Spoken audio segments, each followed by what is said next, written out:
Hey guys, it's Molly and today I'll be doing my October wrap-up. I managed to read a total of 8 books as well as 1 poetry book, so 9 books if you want to, count in the poetry book, but it literally took me 30 minutes. I don't know if you want to count that. But yeah, here's my wrap-up. The first book that I read is The Invisible Library by Genevieve Cogman. This book is basically about like a secret society of librarians, and they're not just librarians, they're like librarian spies. This is basically like a society that exists outside of all the dimensions and realities. So they're basically like there to maintain balance between order and chaos or something by going to different dimensions and collecting very specific and unique works of literature from there. This book has such a great setup. I liked the world building, but I'm just really disappointed with the execution of the plot and the characters and things. I feel like this book had such great potential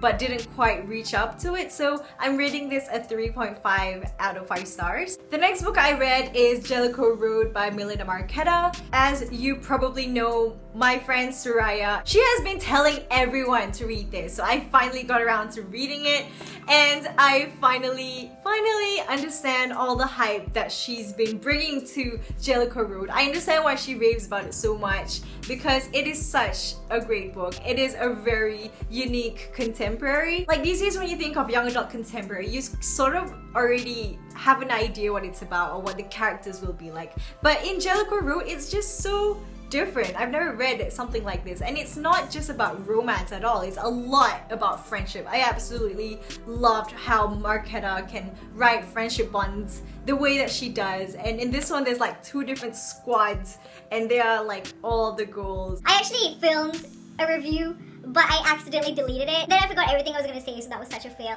But I rated this 4.6 out of 5, I think.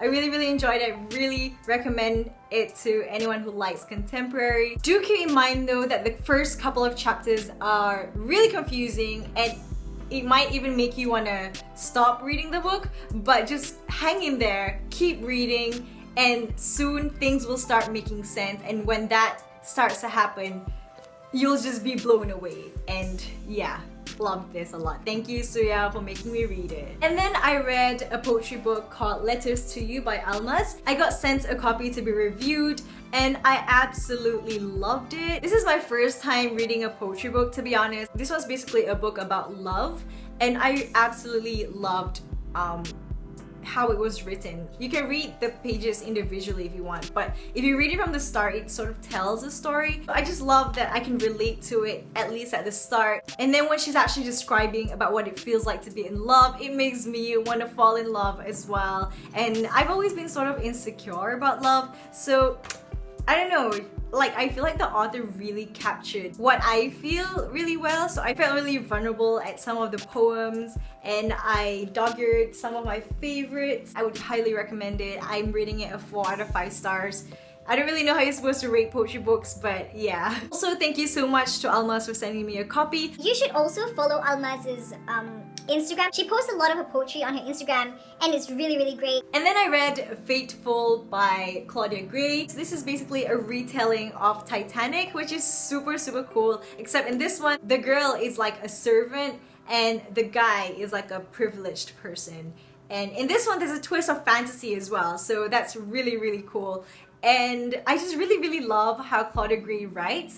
The plot was actually pretty good. It was fast-paced. It was a bit cliche, but like other than that, I thought it was pretty great. I'm rating it a 4 out of 5 stars. It kind of reminds me of Twilight. I don't know why, but yeah, really enjoyed this.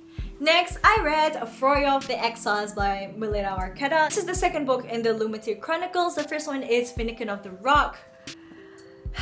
And I freaking love it so much. This is my favorite book of the month. It's probably gonna make it to my top 10 because I'm rating it a 4.75 out of 5 stars. It's just so great. The first one I think I rated 4.6 and this one is a lot better.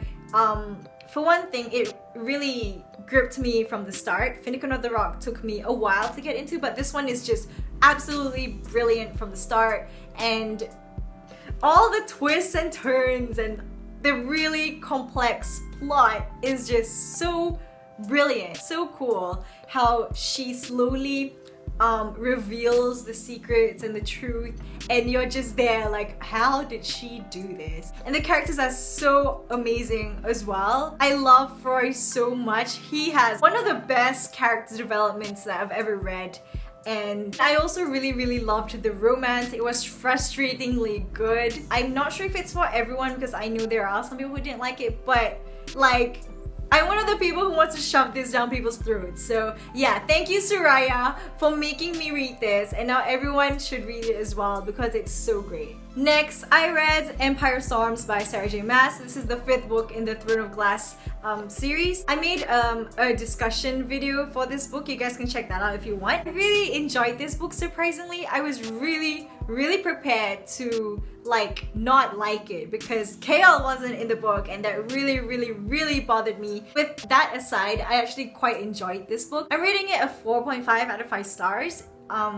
There are actually a lot of flaws with this book, but I'm judging it from how it made me feel at the end. Especially, I cried at one of the scenes. Honestly, I'm not sure if I'm prepared to read the last one yet because the ending for this one is just so painful. It's very painful. Next, I needed to like get out of the fantasy world because I read like 1,000 pages of fantasy. So I picked up Second Chance Summer by Morgan Matson. This book's basically about this girl. She tends to sort of run away whenever things start to get hard, and basically when she goes back to the place she used to spend summer at when she was a kid, she meets old friends and boyfriend. She spends time with her family and things. Basically, it's about having second chances, obviously. But I really enjoyed this book.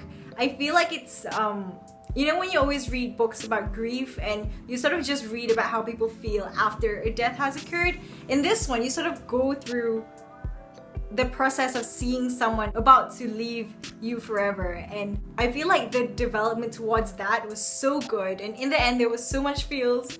I cried. I really cried. I was buddy reading this with my friend Hannah, and she freaking sobbed. Like, she Snapchatted me, and like she was like crying so hard. And the last book I read is Spontaneous by Erin Starmer. This is an ARC that I received. This is basically about people blowing up, literally blowing up, exploding, blood everywhere.